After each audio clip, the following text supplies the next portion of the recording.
இன்றைக்கி என்ன செய்ய போனால் தக்காளி உப்புமா தான் செய்ய போகிறோம். ஃபஸ்ட் டைம் தான் ட்ரை பண்ண போகிறேன். அது உங்கள்கிட்ட ஷேர் பண்ணிக்கிறேன். எப்படி செய்யறதுன்னா நீங்களே செஞ்சு பாருங்க உங்கள் வீட்டில். கடாய் அடுப்பில் வச்சாச்சு.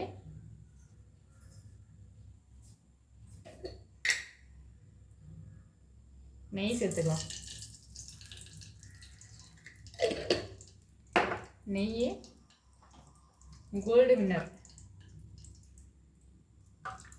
இது கொஞ்சமாக சேர்த்து ஃபஸ்ட்டு வந்து ரவாவை வறுத்து எடுத்துக்கலாம்.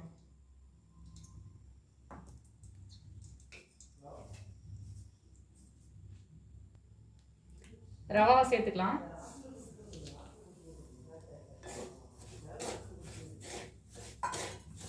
ரவாவை சேர்த்து நல்லா வறுத்து எடுத்துக்கலாம். எண்ணெய் வந்து ஃப்ளேவர் இல்லாத எண்ணெய் எடுத்துக்கிட்டீங்கன்னா நல்லா டேஸ்ட்டாக இருக்கும். அதனால் ஃப்ளேவர் இல்லாமல் கோல்டு வின்னர் தான் எடுத்துருக்கேன்.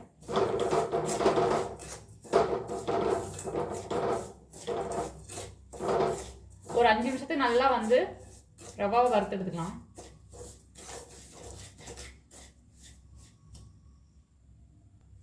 ரவாவை வறுத்தாச்சா இப்போ ஒரு பிளேட்டுக்கு மாற்றிக்கலாம்.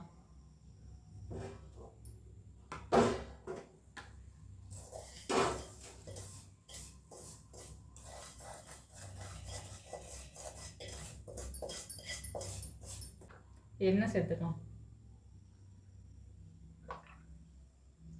நல்லா ஒரு குழிக்கரண்டி அளவுக்கு எண்ணெய் சேர்த்துருக்கேன். கொஞ்சமாக நெய் சேர்த்துருக்கேன்.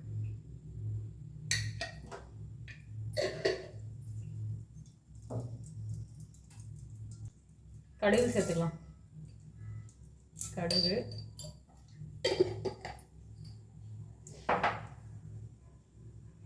கடுகு நல்லா பொரியுதா? கொஞ்சமாக கடலைப்பருப்பு, உளுந்தம்பருப்பு ரெண்டையும் சேர்த்து இதையும் பண்ணி வச்சுக்கலாம்.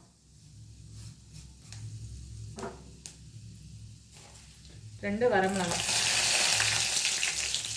ஒரு கைக்கு அளவு வெங்காயம், பெரிய வெங்காயம் தான் பொடியாக கட் பண்ணிக்கிறேங்க. கருவேப்பிலை இதெல்லாம் சேர்த்து நல்லா வதக்கிக்கலாம்.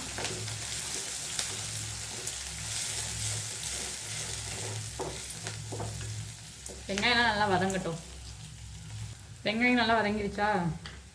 இப்போது தக்காளி அரைச்சி வச்சுருக்கேன். ஒரு 2 தக்காளி நல்லா பழமாக எடுத்த 2 தக்காளி, 3 வரமிளகாய் சேர்த்துருக்கேன். காரத்துக்கு 3 வரமிளகாய் சேர்த்துருக்கேன். இதை சேர்த்து நல்லா வந்து பச்சை வாடை போகிற வரைக்கும் வதக்கிக்கலாம்.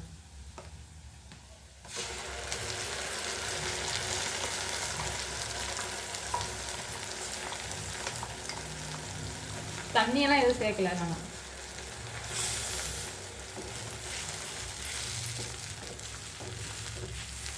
தண்ணியே சேர்க்கல. தண்ணி சேர்க்காம தான் வந்து அரைச்சிருக்கேன் தக்காளி.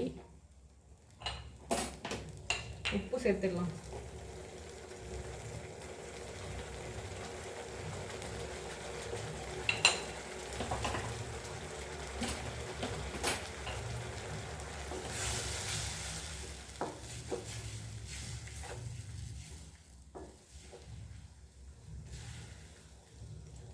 பச்சை வாடை போகட்டும். நல்லா பச்சை வாடை போயிடுச்சா? இப்போ தண்ணி சேர்த்துக்கலாம். 1 கப்பு ரவாவுக்கு 1.5 கப்பு 2.5 கப்பு தண்ணி சேர்த்துருக்கேன்.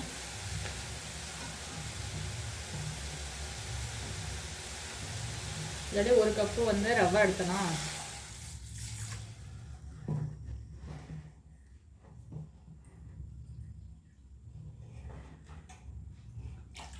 ரெண்டு கப்பு தண்ணி சேர்த்துருக்கேன். 2.5 கப்பு சேர்க்கலாம். நான் 2 கப்பு மட்டும் சேர்த்துருக்கேன், போதும். இது நல்லா கொதிச்சு வரட்டும். தண்ணி நல்லா கொதிக்குது. இப்போ வந்து ரவை வறுத்துட்டு ரவாவை சேர்த்துக்கலாம்.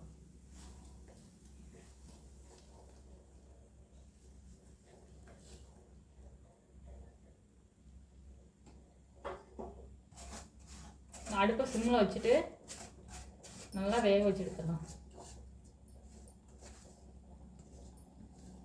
ரவா சேர்த்ததுக்கப்புறம் கை விடாமல் கிண்டிகிட்டே இருக்கணும். ஏன்னா கட்டி ஆயிடுச்சுன்னா வந்து வெந்து வேகாத மாட்டோம் இருக்கும். ஆனால் கட்டிப்படாமல் நம்ம கிண்டிக்கிட்டே இருக்கணும். ரவா சேர்த்ததுக்கப்புறம் இன்னும் கொஞ்சம் எக்ஸ்ட்ரா தண்ணி சேர்த்துக்கலாமான்னு தோணுது. ஏன்னா கொஞ்சம் கொலப்பாக இருந்திருக்கும். கொலன்னு இருந்தால் தான் எனக்கு ரொம்ப பிடிக்கும். சட்னிலாம் கொஞ்சம் தேவையே கிடையாது. சட்னி வச்சாலாம் நல்லா தான் இருக்கும். நம்ம சட்னி தேவையில்லை. ஏன்னா இப்போ வந்து நம்ம காரம் அந்த புளிப்பு எல்லாம் இருக்குது. தக்காளி சேர்த்தனால கொஞ்சம் புளிப்பு காரம் எல்லாமே இருக்கிறனால சட்னி தேவை கிடையாது. வேணால் வச்சுக்கலாம். அந்த ஊறுகாய் தொட்டுட்டு சாப்பிடுவேன். எனக்கு எப்போவும் ஊறுகாய் தொட்டு சாப்பிட்றதா பிடிக்கும் எனக்கு. ஊறுகாய், தயிர் இது மாதிரிலாம் சாப்பிட்றது ரொம்ப பிடிக்கும் உப்புமாவோட சேர்த்து. சில பேருக்கு அந்த உதிரியாக இருந்தால் பிடிக்கும். சில பேருக்கு எல்லாமே தண்ணியாக இருந்தால் பிடிக்கும். எனக்கு வந்து தண்ணியாக இருந்தால் உப்புமாவே ரொம்ப பிடிக்கும். இப்போ அதை நல்லா கிளறி விட்டுட்டு நான் மூடி போட்டு ஒரு தம்மில் ஒரு 2 நிமிஷம் 3 நிமிஷம் வச்சுருக்கேன். அப்படியே கிண்டாமல் அப்படியே வச்சுருந்தோன்னா சூப்பரான உப்புமா ரெடி ஆகிடுச்சு. தக்காளி உப்புமா உண்மையிலே செம்ம வேறு லெவலாக இருந்துச்சு. அந்த ஃபஸ்ட் டைம் தான் செஞ்சேன். ஆனால் டேஸ்ட்டு சூப்பராக இருந்துச்சு. எனக்கு ரொம்ப பிடிச்சிருந்துச்சி. ஒரு 3 நிமிஷம் மட்டும் இல்லை 2 நிமிஷம் 3 நிமிஷம் வந்து அப்படியே தம்மில் விட்டுட்டேன். ஆனால் செம்ம டேஸ்ட்டு. நல்லா சட்னியே தேவையில்லை. நான் வந்து ஊறுகாய் மட்டும் தொட்டுட்டு சாப்பிட்டேன். அந்தளவுக்கு டேஸ்ட்டு நல்லா இருந்துச்சு. கண்டிப்பாக நீங்களும் ட்ரை பண்ணி பாருங்கள். பிடிக்கலன்னு சொல்லவே மாட்டேங்க. ஃபஸ்ட் டைமே ரொம்ப ஃபேவரட் ஆயிரும் எல்லாேருக்கும் இது மட்டும். மேலாப்பில் கொஞ்சம் கொத்தமல்லி தூவி தூவி அப்படியே இறக்கிட்டேன். அப்புறம் பிளேட்டிங் வந்து நம்ம எப்பொழுதுமே இந்த கப்பில் வச்சு ரொம்ப பிடிக்கும். அதனால் பிளேட்டில் வந்து பிளேட்டிங் சூப்பராக பண்ணிட்டு பாருங்கள். செமையாக இருக்கா? மேலே சட்னி ஊற்றி சாப்பிடும்போது செமையாக இருக்கும். ஆனால் சட்னி வைக்கல.